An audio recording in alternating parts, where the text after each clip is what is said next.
बिस्मिल्लाहिर्रहमानिर्रहीम, अस्सलाम वालेकुम।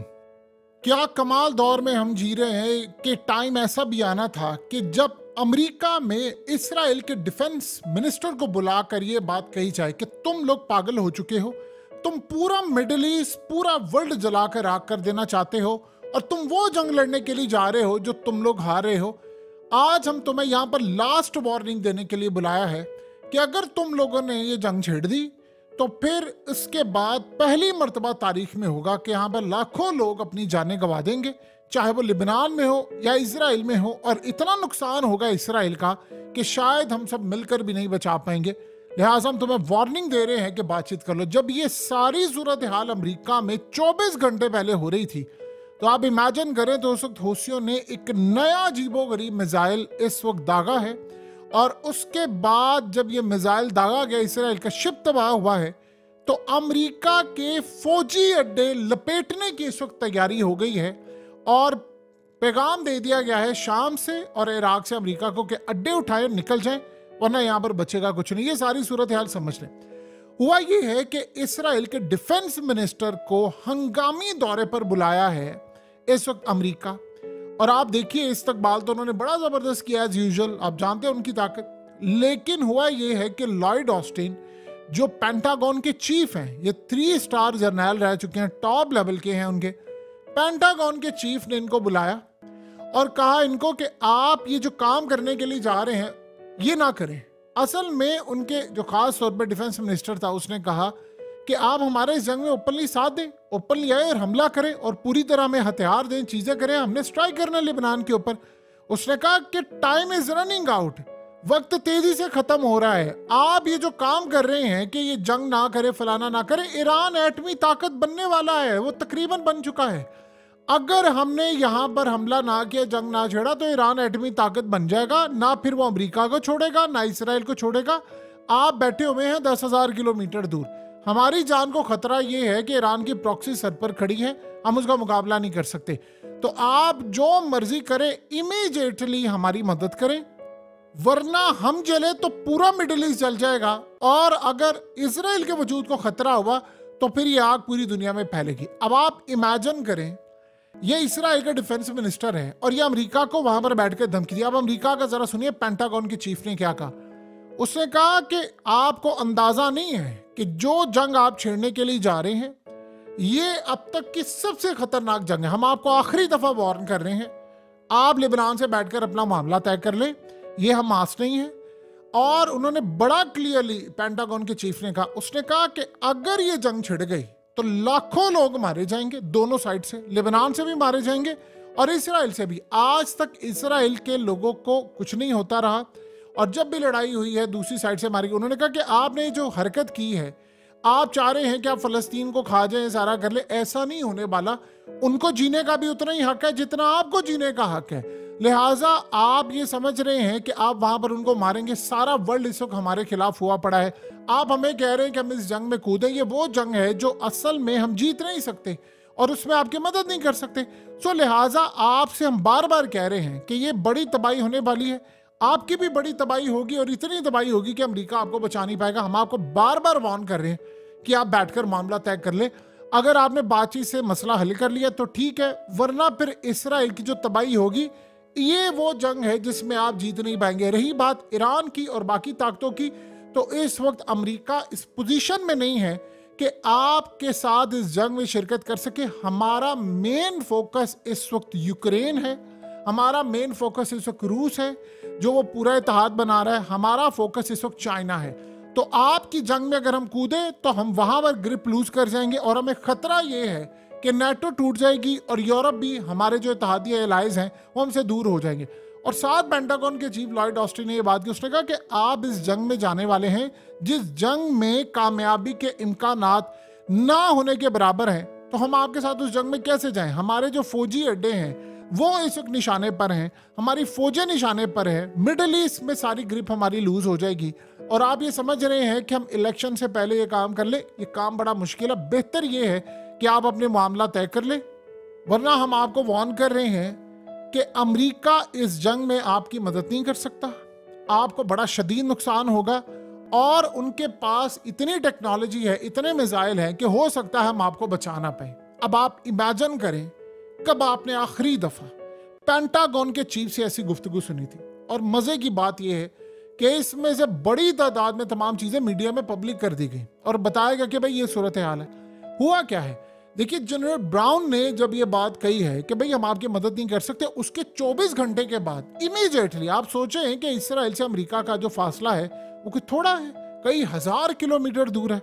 वहां से वो उड़कर गया है और वहां पर जाकर उसने कहा कि अब हमें फाइनल बता दें कि आपने हमारे साथ आना है इस जंग में कि नहीं, आप हमें बताइए। नहीं, वो असल में धमकी देने के लिए गया है कि भाई आप ये ना समझे कि इजराइल है, हम जो चाहे कर सकते हैं बैठकर, आप हमें फाइनल बता दें आपने क्या करना है। और ये जो आपके जर्नैलों ने बयान देने शुरू कर दिए हैं कि जी आप जंग में नहीं आएंगे, फलाना नहीं आएंगे और आपकी तबाही हो जाएगी, ये क्या चक्कर है। उन्होंने बड़ा क्लियरली जाकर कह दिया कि इस वक्त अमेरिका आपके साथ इस जंग में पार्टिसिपेट नहीं कर सकता। जो असल नुक्ता वहां पर इसराइल के डिफेंस मिनिस्टर ने उठाया था कि आपको अंदाजा है कि आपकी इस हरकत की वजह से ईरान एटमी ताकत बिल्कुल बनने के करीब है। असल में तो ये मीडिया को उन्होंने कहा है ना कि वो बनने के करीब है, ऑफ द रिकॉर्ड वो ये बातें करें कि वो बन चुका है, क्योंकि ये अमेरिका की इंटेलिजेंस रिपोर्ट थी जो वॉशिंगटन टाइम्स में आई थी कि ईरान एटमी ताकत मई के एंड पर बन जाएगा। 5 न्यूक्लियर वॉरहेड हैं और वो चाह रहा है कि 2 महीने का उसको टाइम मिले तो जिससे वो कम से कम 25 न्यूक्लियर वॉरहेड बना ले। और इस सारी सूरत हाल में जब लेट से अगर इजराइल या अमेरिका का हमला होता है तो 4-5 अगर लेट से वो तबाह करने की कोशिश करते तो उसके पास 20-25 के करीब हो। तो अब आप बताइए मई को गुजरे कितना टाइम हो चुका है कि मई गुजर गया, जून एंड हो गया, जुलाई में अब जाने वाले हैं यहाँ। तो इस सारी सूरत हाल में वो जो टाइम चाहिए था वो तो ईरान को मिल गया। ये बात तो इजराइल की ठीक है कि भाई टाइम इज रनिंग आउट, वक्त तेजी से गुजरा है हमारे हाथ से और ईरान हमें छोड़ेगा नहीं, वो तो खा जाएगा इस वक्त। और वो कह रहे हैं कि आपने हमेशा हमारा साथ दिया, इस वक्त खुल कर आए। अमेरिका उनको बार बार ये बात कहता रहा कि ये जंग इस वक्त नहीं आप जीतने जा रहे, ये हिजबुल्लाह वो ताकत नहीं है जो पहले हुआ करती थी, इनके पास टेक्नोलॉजी है, रूस का स्टेक इसके साथ लगाव है, चाइना का लगाव है। आप इस जंग में कूद रहे हैं जिस जंग में आपने शिकस्त ही खानी है, आपके हजारों लाखों लोगों की जानें जा सकती हैं, तो आप कैसे बचाएंगे। अब जब ये मामला हो रहा था तो वहां पर यानी सोचे ये मीटिंग हो रही है, उधर से यमन के हौसियों ने हमला कर दिया है। और बड़ी अजीबोगरीब बात है कि इस दफा उन्होंने इस्तेमाल किया है एक नया मिसाइल, और वो जो मिसाइल है वो बड़ा अजीबोगरीब है कि उस मिसाइल की एक्यूरेसी इतनी ज्यादा थी कि इस दफा उन्होंने एक लंबे डिस्टेंस से मिसाइल मारा और सीधा जाकर उसने इजराइल की शिप को उड़ा दिया। पहले होता ये था कि वो जाते थे, मिसाइल मार दिया, आगे छोटे यानी रेंज एक बनाई हुई थी। अब मामला डिफरेंट है। अब वो जाते हैं और जाकर वो मिसाइल जब तबाह करते हैं तो चीजें बिल्कुल डिफरेंट और अलग नजर आती हैं। सो इस सारी सूरत हाल में इस वक्त जो मामला है वो बड़ा परेशान कुन है इजराइल के लिए कि यमन के हौसियों ने अब वो चीजें करना शुरू कर दी हैं जो आज से पहले उन्होंने कभी नहीं की। सो अब करते करते सूरत हाल ये हो गई है, मामला ये हो गए हैं कि इसराइल की जो पोजीशन है वो बहुत ज़्यादा वीक हो गई है, इतनी ज़्यादा वीक हो गई है कि जिसका आप और हम कोई अंदाज़ा भी नहीं लगा सकते। सो इस वक्त सारी सूरत हाल या उसका जो मामला इस वक्त है वो ये है कि इसराइल इस वक्त बैकफुट पर चला गया। अमेरिका ने उनको वार्न कर दिया। देखिए अब 2 सिनेरियो है। इसराइल ने जो एक धमकी दी है वो बड़ी ख़तरनाक है। उसने कहा है कि अगर इसराइल के वजूद को ख़तरा हुआ तो पूरा मिडिल ईस्ट जल जाएगा। यानी आप सोचें से उसने क्या कहा, उसने कहा जी जंग में तो हमने जाना है, ये तो आप भूल जाएं कि हम जंग में शमूलियत इख्तियार नहीं करेंगे। लिबनान पर हमने करना है हमला, बातचीत से हमने बात नहीं करनी, क्योंकि बातचीत में लिबनान और हिजबुल्लाह ने एक ही कंडीशन रखी हुई है कि आप ये जो गजा की जंग है इसको बंद करें, वहां से फौजें निकालो निकले। अब ये तब हो रहा है जब नेतन्याहू ने ये बात कही कि जो आर्मी चीफ है वो मेरी हुकूमत को फारिग करने वाला है, और वो गया और जाकर फौजियों से बातचीत की। अब ये जो आपकी स्क्रीन पर मनाजिर चल रहे हैं ये फौजी जानते हैं कौन है? ये चुनकर उन्होंने रिजर्व फौजी उठाए हैं। ये वो हैं जो अपने हैं, बहुत सारे हैं जिनको बड़े कंट्रोल इन्वायरमेंट के अंदर लेकर आया गया। कोई वहाँ पर बात नहीं करेगा, कोई चीज़ नहीं करेगा, बड़े चुन के कि जिससे ये कोई रिएक्शन ना पैदा हो। और पैगाम ये देने की असल में कोशिश की कि मैं फौज के साथ हूँ। अब ये नेतन्याहू ने क्यों किया? आपको पता है कि सारा नेतन्याहू जो उसकी बीवी है उसने कहा था, जो खास तौर पर कैदियों की फैमिली है, उन्होंने कहा जी हम क्या करें, हमारा तो आर्मी चीफ ही ठीक नहीं है, यही सारी हरकतें कर रहा है, ये आपके कैदी नहीं रिहा करवा रहा तो हमने तो नहीं जाकर लड़ना, हम तो उसको कह रहे हैं वो तो हम ही फारिग करने के चक्करों में है। अब जब ये सूरत हाल हुई है तो उन्होंने जाकर फौज से बातचीत की है। अब आप ये देखिए कि फौज के जो यानी फौजी हैं उनसे जाकर बातचीत की, उनको कहा कि आप ये करें, और तासुर देने की कोशिश की कि देखो मैं तो फौज के साथ खड़ा हूँ। असल में हुआ ये है कि फौज के अंदर बददिली पाई जा रही है कि हमने लड़ाई नहीं करनी। आपको पता है कि उनके मीडिया में ये हाईलाइट हो चुका है कि भाई आप ये लड़ाई करें। तो वो कह रहे हैं कि रिजर्व फौजियों के जो फैमिली हैं या दूसरे फौजी हैं उनके घर वालों ने इनको कहा है कि आपने लड़ना नहीं, आप हथियार फेंके और बेशक आपका कोर्ट मार्शल कर दे, जेलों में फेंक दे, आप चले जाएं, जो सजा देनी है दे दे, हम आपको अदालतों से रिहा करवा लेंगे, हम अदालत में केस दायर कर देंगे, फलाना कर देंगे, हम आपके लिए केस लड़ेंगे, कम से कम आप जिंदा रहेंगे बजाय इसके कि आप वहां पर जाकर मर जाए। और ये बात उनको सूट भी करती है। उन्होंने कहा जी कितनी देर आप जेल में रह लेंगे, चंद महीने रह लेंगे, आप कर ले, कम से कम आप जिंदा तो रहेंगे ना। अब ये मामला वहां पर हुआ है कि नेतन्याहू वहां पर गया और जाकर फौजियों को कहा नहीं आप मेरे बच्चों की तरह हैं, तो मैं तो, आपको पता है कि हमारा वजूद खतरे में है, आपको पता है कि हम तो खुदा की रोशनी है और हमारा मुकाबला अंधेरों में रहने वालों से है और जीतना रोशनी नहीं है, अंधेरे कभी नहीं जीते, यानी इस तरह की वो फलसफी बातें वहां पर करता रहा। अब जब ये सारे का सारा मामला हो रहा है तो आप जानते हैं कि अमेरिका में क्या खलबली मची है। इराक से इनको कहा गया है कि इमीडिएटली बगैर कंडीशन के, ये बात समझने वाली है, इराक और शाम में हुकूमतों ने अमेरिका को पैगाम दिया है बगैर कंडीशन के कि आप हमारे सामने कोई शर्त रख के इमीडिएटली अड्डे खाली कर दें, निकल जाए यहां से।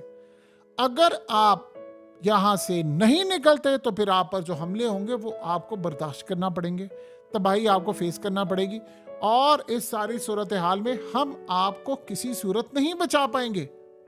अब अमेरिका के लिए आप जरा पोजीशन देखिए क्या है। अमेरिका की पोजीशन इस वक्त इतनी ज्यादा वीक हो रही है कि उनके जो फौजी अड्डे हैं, अब सबसे बड़ी बात इन्होंने कही जो अमेरिका ने इजराइल को कही है कि देखिए हमारी फौज जो है वो बददिल है, वो आपके साथ लड़ाई नहीं करना चाह रही, यानी अड्डे हमें निकालने पड़ेंगे। ऑलरेडी हमें मिडिल ईस्ट में अड्डे इस्तेमाल नहीं करने दिए जा रहे। हम इस जंग में अगर कूदते हैं तो फिर ईरान हम पर हमलावर हो जाएगा और ईरान हमलावर हो जाएगा, हौसियों के थ्रू हमला करेगा, इराक शाम मलेशिया से हमला करेगा, हमारा एयरक्राफ्ट कैरियर तबाह होगा, उसमें चाइना उनकी मदद कर रहा है, उसमें रूस उनकी मदद कर रहा है। तो ये जंग इस वक्त हम लड़ना नहीं चाहते क्योंकि इस जंग के लड़ने से हमारे इंतखाबात में बड़ा असर पड़ेगा और ये लड़ाई इतनी आसान नहीं है कि हम इस लड़ाई को लड़ने जाएं। सो लिहाजा आपने जो काम कर रहे हैं इसको पोस्टपोन कर दें। और उन्होंने कहा है कि आप इस जंग को, अगर आपने लेबनान पर हमला करना है तो इसको फरवरी तक ले जाएं। यानी आप अंदाजा कर लें कि ये बात बड़ी अजीब है।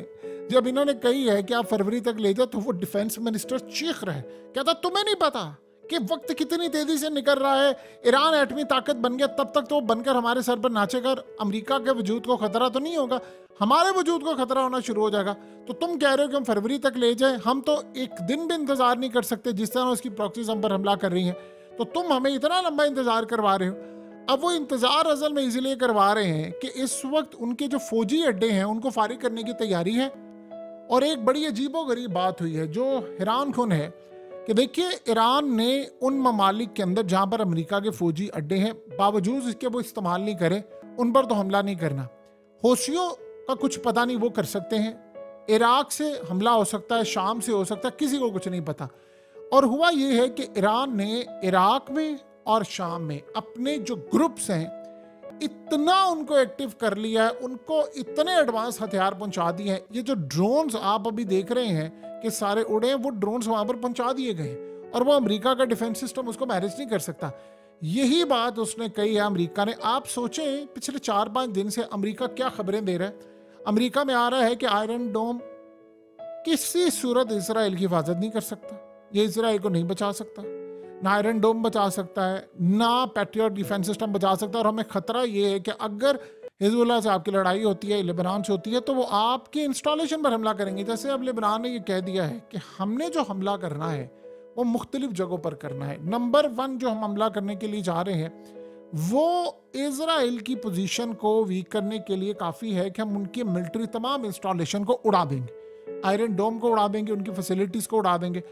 और उन्होंने प्लान ये किया है कि जितने आयरन डोम जहाँ जहाँ लगे हुए हैं उन्होंने चूंकि स्कैन कर लिया है, उनको जाकर पहले हिट करना है ताकि ये मिसाइल ही ना हमारे रोक सके। अब इसराइल का जो काम है उसने एज यूजुअल एक चीज़ करनी है कि जाकर 100 से ज़्यादा स्ट्राइक करने सिविलियन आबादी पर और यही बात लॉयड ऑस्टिन ने इसको कही है कि बदले में आपके ऊपर जो हमला होगा आप उसको अफोर्ड नहीं कर सकते। ये अभी की सूरत हाल नहीं है कि आप समझे कि हम ये कर लेंगे वो कर लेंगे। आप इसको मैनेज करें, अपने हालात दुरुस्त करें और आप हमें इस जंग से परे रखें। सो इजराइल ने वहाँ पर, अब आप देखेंगे कि इस सारी सूरत हाल में होने क्या लगा है। क्या इस वक्त देखिए, अमेरिका की इस्टेब्लिशमेंट हो या कोई हो, कोई अपना मुल्क दांव पर लगाकर आगे नहीं चलता। असल में अमेरिका को इस बात का खदशा है कि चाहे दिखावे के लिए सही, मिडिल ईस्ट की सारी जो कंट्रीज हैं वो सारे के सारे हमारे खिलाफ होंगे जब इजराइल हमला करेगा। तो हमें अब कोई सपोर्ट नहीं मिल रही। ये कोई अफगानिस्तान वाला मामला नहीं है कि वो निहत्ते थे सारे हमारे खिलाफ हो गए, उन्हें पाकिस्तान को धमकी दी, वो भी आ गए ऑन बोर्ड और फलाना। यहाँ तो हालत ये है कि कोई मुल्क काम नहीं कर रहा। उन्होंने कहा ये हमारा मेन टारगेट है रूस को हमने इस वक्त कैप्चर करना है, और अगर कैप्चर करने के बाद हम उसको यूक्रेन वाली जंग में आ जाए, हमें असला वहां पर भी चाहिए, वहां जंग छिड़ने वाली। आपको असला दे दिया और चीजें दे दी और पार्टिसिपेट कर दिया। अमेरिका इस वक्त 2 जंगें एक साथ नहीं लड़ सकता, और ऊपर से वो भी जब इंतखाबात हो। सो लिहाजा आपसे अभी गुजारिश है कि आप इस जंग में ना कूदें। और बदले में उसने क्या जवाब दिया कि ठीक है, फिर हमारे पास जो चीज़ होगी हम वो करेंगे। इजराइल ने तो अपने आप को बचाना है, और इसमें बचाने के लिए अगर हमें हर तरह के मिसाइल, हर तरह का हमला करना पड़े तो हम इसे दरेग नहीं करेंगे। हम इजराइल को इस वक्त कुर्बान होता हुआ नहीं देख रहे। अमेरिका हमारी जैसे भी मदद करे, फलाना करे, अगर वो हमें हथियार दे देता है तो फिर हम ये जंग लड़ सकते हैं। अगर नहीं देता तो हम हो सकता है फिर ऐसे मिसाइल इस्तेमाल कर लें कि ये जंग हम फिर 48 घंटे में ही ख़त्म कर दे। अब सबको पता है कि वो आखिरी मिसाइल जो उन्होंने कौन सा कहा है, लेकिन इस सारी सूरत हाल में इसराइल में याद रखिएगा, इस दफ़ा ये बात, एक चीज़ आपको एग्री करना पड़ेगी कि इसराइल के डिफेंस मिनिस्टर के साथ वो कह रहे हैं कि वाकई टाइम इज़ रनिंग आउट, हमारे हाथ से वक्त निकल रहा है, पूरा वर्ल्ड हमारे खिलाफ है। और उनको सबसे बड़ा कंसर्न ये है कि ईरान इस वक्त बड़ी ताकत बन चुका है, और अगर ईरान ने इस वक्त हमारा गिरबान पकड़ लिया है तो अब हम छुड़ा नहीं पाएंगे। तो अमेरिका कैसे कहता है, तो हमारा भी तो यही हाल है ना, यानी उसने इतनी ताकत बन गई कि मिडिल ईस्ट में फारिग हो रहे हैं। सो आप ये जंग ना करें।